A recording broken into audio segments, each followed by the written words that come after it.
Alicia, Dallman Shoemaker, how are you today? I'm It's doing so well. Oh, thank you. it's wonderful to see you. I had the great good fortune of meeting you and hearing your acceptance speech at convention, but so many of our readers and our members are not able to get there. So for those who didn't get to meet you, this is for them, our Q&A. So you have a whole platform for your tenure as Teacher of the Year.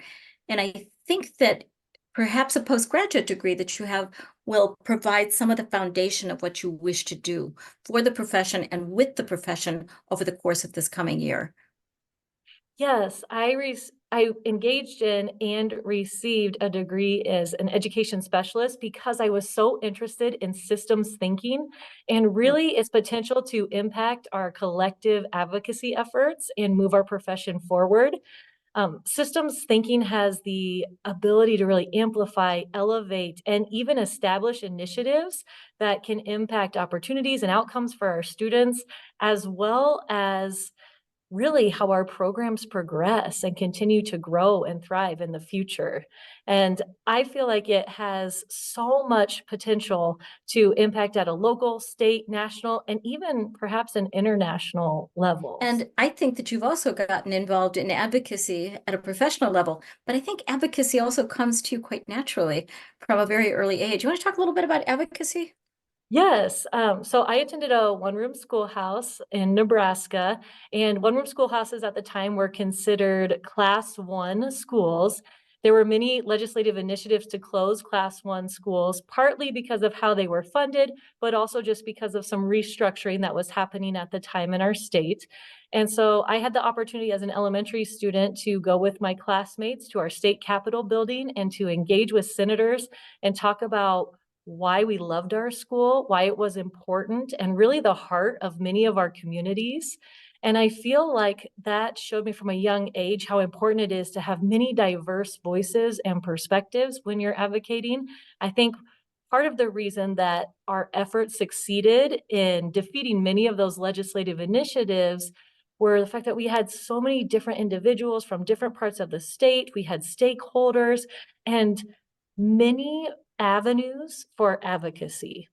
But yes, I've loved continuing to have that lens this year. And I have also learned so much from everyone that I've met at the regional conferences. So I continue to learn and I'm excited and humbled by all of those experiences. So you plan to advocate on behalf of world language education, and have you become involved in JNCL Nicholas, correct? And as one of the avenues of doing that. Yes. And I feel like JNCL Nicholas has been such a rewarding experience for me. I had the opportunity to be part of the training program to engage with our colleagues around the United States. I believe every single state was involved this year, which is really exciting and made the message even more powerful for everyone that was able to participate. It was also online, which I think is fantastic. So it was much more inclusive this year and easier for everyone to attend. But I will continue to advocate based on a lot of the programs that were discussed in JNCL Nicholas and ideas that came just from conversations I had with educators. I'm remembering during the interview of you talking about your Model United Nations experience in Spain. That was a very unique and I think character forming event for you as well as for your students. Want to talk about that for just a little bit and what you bring from that with you to your Teacher of the Year tenure and what you will do for the profession? Yes, I had the privilege to receive 2 consecutive Fulbright grants in Spain, and one of my primary roles while I was in Spain was serving as a Model United Nations educator and coach, and I helped grow the program in the region of Cantabria. And as I was in that role, students had the opportunity to view many complex issues from a global lens. In fact, they would represent a country from the diverse perspectives within that nation and tackle complex issues by attending conferences. In order to prepare for these conferences, they had many different resources and responses they needed to prepare, everything from blog posts to formal essays and speeches. And then when they go to the conferences, which could involve other students in their local communities and schools, all the way on to an international scale, I should say, they had the opportunity to come up with some perspective solutions to these very real and tangible complex challenges that we face.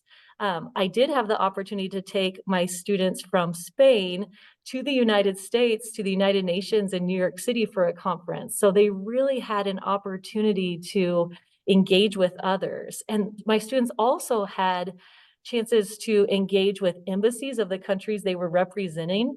And it was so exciting for all of us when they would receive official resources and responses and information.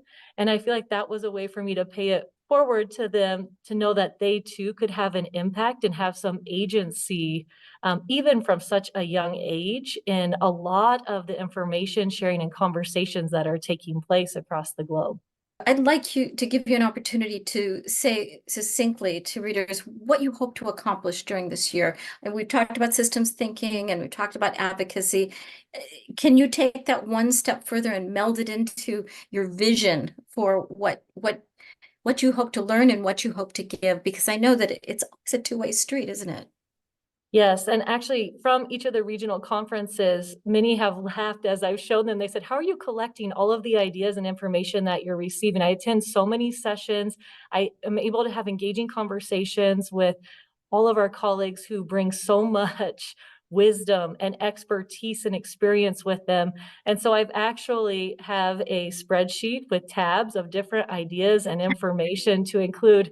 And I think I'm up to 53 tabs on that Oh my. spreadsheet with just different ideas to bring. And I want to just ex extend my gratitude really to every individual who's reached out to me, not only to have group or one-on-one conversations, but also thank you for allowing me to attend the regional conferences and in particular individual sessions to learn so much.